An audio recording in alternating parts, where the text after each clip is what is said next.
Good morning, everyone. Today's a little bonus episode here for this Wednesday morning. I'm coming at you live again from my bedroom, early as hell. I've got no makeup on because I'm getting a laser treatment today, so please bear with me on that. My bangs were. This one just wants to go for it today, growing out some micro bangs, so that's been awesome. Don't get micro bangs, guys. You're probably just going through something. That's why I got micro bangs. I discovered after getting them that I just maybe needed a hug. Yeah. So last night I went and saw the new film Sinners. I was blown away by it. It was unreal. Had a few things that right off the top, I wanted to go see the film just to, encourage studios to continue to make these films. Number one, it was an original idea. It was not based on any existing IP like a book or it's not an adaptation of any kind. We're not remaking something that already exists, and it's not a sequel. So it's very, very important when those movies come to the theaters to go and see them. The other thing about this film that had me intrigued was it was shot on Kodak film, and its aspect ratio changes throughout the film. So it's really, really dynamic to watch. So I was really excited about that. So I'm not going to go through the entire plot of the film like I generally do, and like all the production stuff. I'm going to do that actually probably in October. This is just like a little discussion on like the film itself. I'll deep dive it probably for October because I'm planning on doing like a horror movie month. And this is technically, uh, what I consider kind of like a gothic horror movie due to the vampires. And I gotta say, guys, like gothic horror is back, baby. Between this and then we had Nosferatu, and then obviously not gothic horror movie, it was body horror with The Substance, and then I Saw the TV Glow. This has all come out within basically the last year. So good quality horror movies are back. And this film, you know what? This better be up for Academy Awards this year, particularly in direction and music. Holy fucking shit. It was so good. It was so good. That one scene, if you've seen the movie and I said that to you, you know exactly what I'm talking about. It was so good. So just I'll give you a little like overview of the film. Or the concept, I guess. So essentially, there's these two twin brothers, Smoke and Stack. They move back to their hometown after robbing both the Italian mob and the Irish mafia at their time in Chicago. They move back home and they start a juke joint, and it attracts vampires. And so that's the like shortened kind of premise of the film, I guess. It is set in 1932 Mississippi. So there is a lot of discussion about kind of the Jim Crow South and the Ku Klux Klan, of course. I think one of the things that we think about, when we're learning history is we read, there's the Emancipation Declaration, and then the slaves were freed, and everything was better. And that's not necessarily true. This is 1932 Mississippi, and these people uh, are still working on plantations. They are technically working, but for um, almost no money. And they're still doing the same tasks, which I thought was interesting. There's a lot of talk about race and identity in this film, which I just thought was expertly done. This film was directed by Ryan Coogler, who obviously also did Creed, which I thought was good, but Black Panther, which was so good, it made me like a superhero movie. And I am a super movie hater. I'm a hater. I've only liked like three of them. The Dark Knight. If Heath Ledger wasn't in that movie, I don't know if I would have liked it. Captain America Winter Soldier, because I'm such a sucker for a World War II's timeline story, and it's my kryptonite superhero reference. I do know about them. And then number three was Black Panther, which you can't even put in the same category as those other two. Black Panther blew me away.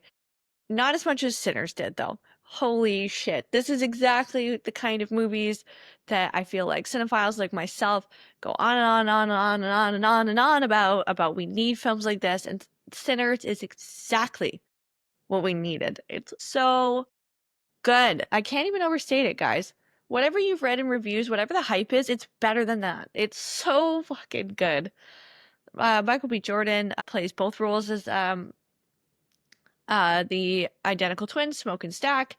We also have like a great character developed there. Smoke and Stack are different people, and they don't do that twin thing in movies where they're like, we say the same thing at the same time, which is great.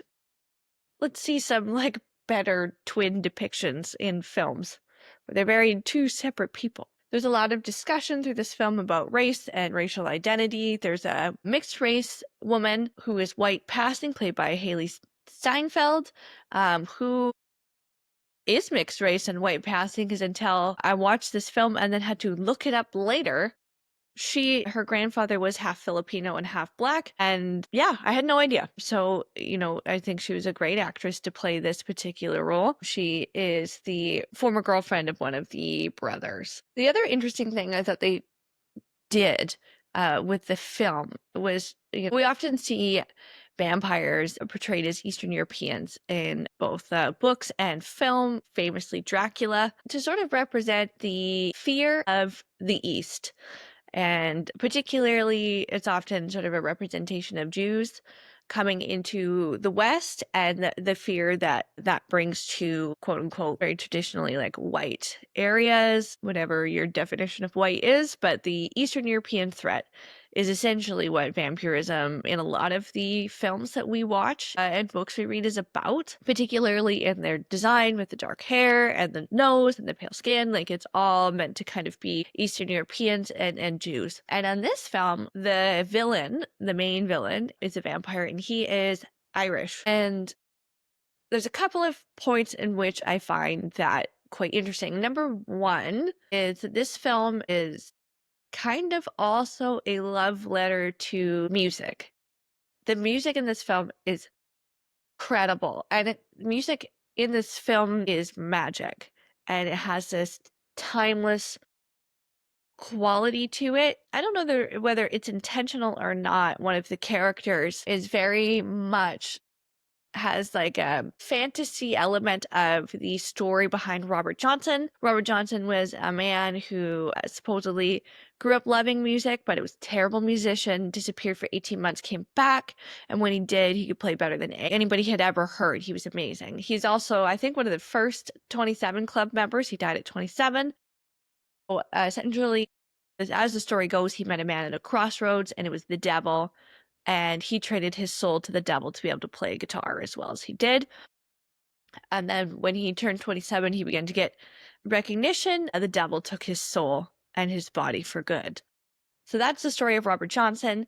And there's a character in the film, Preacher Boy, and it's sort of a feel like it's inspired by Robert Johnson. So there's this like big overarching thing of music and magic, and there's a line that says, if you keep dancing with the devil, one day he's going to follow you home. His father's warning him about this blues, this jazz music. And one of the things I think that I find interesting about the Irish being the vampires as opposed to like Eastern Europeans is the Irish music and folklore and stories and song are deep rooted in Ireland and their culture too. Ireland is a country that has been exploited by England for centuries. Like, the people of Ireland suffered greatly. Obviously, famously, we know with the potato famine that it wasn't really a famine. It was that the British took what was available. If Ireland was able to keep what they were growing in Ireland, then they would not have been starving. And so I think, and through that suffering, through that oppression, is born music and this connection to music as a sort of soother of all. And I think we see that obviously to a different level in the current culture with Black America, this unbelievable cultivation of music out of this deep generational pain. And that music is this kind of healer. And I think that is present in Irish culture and in Black American culture. Obviously, I don't want to say that what the Irish went through and what the Black American culture did with slavery are the same. But what I am saying is that they are oppressed, or they have been oppressed on different levels. Obviously, right off the hop, if you're Irish, you have, a way easier time navigating the world just based on your skin color, right? You're oppressed in that one area, not all over, not by an entire Western society, although there was, JFK being the first Irish descendant president was kind of a big thing. But I think there is this through line in both cultures of music, particularly as a healer. And I think that was interesting choice with the vampires and sort of the discussion of what it was like. One of the vampires near the end of the movie is trying to say, like, I understand you. You know, my my culture was stolen from me, my land was stolen from me. Join me because this has happened to you, and everything you own here is temporary. You were set up by the Ku Klux Klan. They're going to burn it down. They're going to kill everyone inside. But what I'm going to give you is immortality.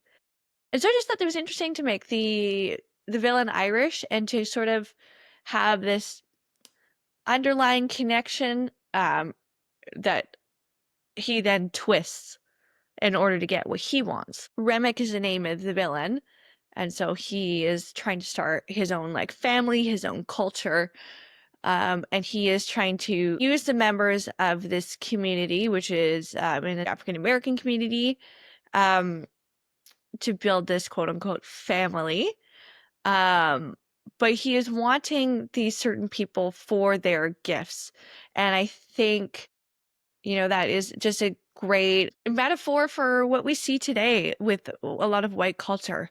Like if we think of like, Coachella just happened this weekend, for instance. So there's a lot of, particularly when Coachella was like big when I was a teenager, there's a lot of like indigenous art, indigenous clothing, indigenous kind of like style and culture that was like poached and used by white people. But obviously then the indigenous people were not like included in those spaces. We didn't see indigenous artists. It wasn't them that was representing their culture. It was the culture vultures or the culture vampires essentially that were picking and choosing what they wanted.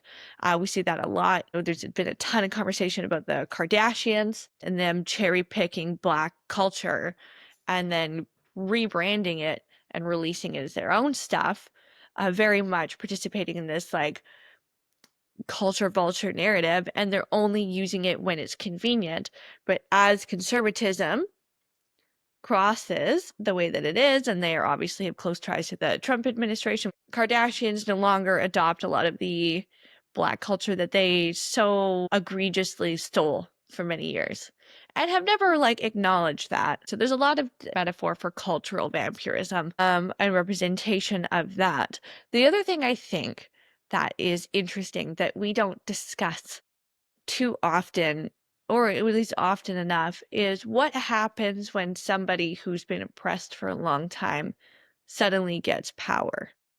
So we think of, and it's an interesting discussion when discussing like the Irish. And so I'm 75% Irish, almost entirely on one side for my mom, and then about half on the other for my dad. So it's very, this is something like I come from a long line of like Irish Catholics on my mom's side who are like dirt poor and moved here for a better life, right? And so from that, they came over with their like 13 kids or whatever it was at the time and moved here in the early 20th century. Um, and so when we think about that, right, this is years and years of oppression and poverty and all that kind of stuff. And they moved to Canada with the promise of a better life. And they're given a bunch of property with the deal with the government that here's a property, you develop it, we get a cut of what you have. So essentially they were homesteaders is what they were. And so we think about that and we think about, okay, this is opportunity. Like we came and we made the most of it. But I think what I didn't think about for the longest time is whose land were we given, right? It wasn't magic land that just was no one's and that we were given. It was a stolen indigenous land that my family was able to build a better life in a new direction. Like my mom has a master's degree. Like our family's like trajectory really turned because we were given this stolen thing. It's okay to be proud of like my Irish heritage and that, but it's really important to acknowledge that without the suffering of one group, my family couldn't have moved into a better place. And I think that, that is something that we need to discuss. And I thought it was interesting to make the vampires Irish because that sort of was like a metaphor for like the way I've seen success within my own family. Like obviously this was like 100 years ago, and the awareness was not the same, particularly if you're not from here and then you move over, like you don't know like the whole like inner workings of how the Canadian government and the indigenous people, the conflict and stuff that they were having and what was going on. Like obviously you develop that knowledge over time, but that isn't something that they would have known when they immigrated here, or who knows how long it took them to kind of figure that out, or even if they ever did. That's up to, future generations to acknowledge and learn from. But, and we see that, and then we see all of a sudden that people who immigrated here were given like a little bit of power. And I think we see that a lot with immigration and stuff. Now, we see there's a lot of entitlement from a lot of white people and a lot of like hatred towards immigrants and black people and indigenous people because white people are given this power when they moved here for this better life and they weaponize it in the same way that this vampire weaponizes it, his own power. He doesn't realize that he has become like the British in terms of using people and exploiting them to get what he wants. He wants to build his family. He wants, obviously, to feed himself. And he's willing to do that. And he's willing to exploit. He's willing to lie. He's willing to manipulate in order to get what he wants. And so he's no better than where, the people that he initially started this hate from. And he's trying to manipulate these black characters by using the fear of the Ku Klux Klan, which is obviously a real giant fear in 1932 Mississippi, in order to get them to be part of his quote unquote family. So I thought that was like the very interesting part of making it Irish was like the music, the discussion of, sort of exploitation. Once you get power you never had, and then a little bit on, uh, the entitlement that comes when you move somewhere and are promised a better life, and that you're kind of, you know, able to twist your own thought process to justify it. Anyway, so that's all present in the background of Sinners. That's just one character. That's just the vampire. Like, this film was incredible, incredible, incredible, incredible, incredible. It's so good. Please go see it. I will do a deep dive on it later in the year. I want to give it some time. I definitely want to give it a rewatch, especially because I like to take notes and all that kind of stuff. It was amazing. The music was amazing. The cinematography was incredible. The direction, the acting, holy fucking shit, guys. I know I'm recommending another vampire movie. I think that's 2 on here so far, but okay, Nosferatu and Sinners were so fucking good. So please, please, please go see this movie. I'm so excited that we're getting this quality cinema. I listened to the soundtrack last night during my workout. I'm going to listen to it again. I'm just about to do the spin bike. As you guys know, I'm in prep. That's why I look dog tired. Yeah, puppy is all fuck. Anyway, please go see the movie, and I hope everybody enjoyed this little bonus episode of me rambling about how good it was.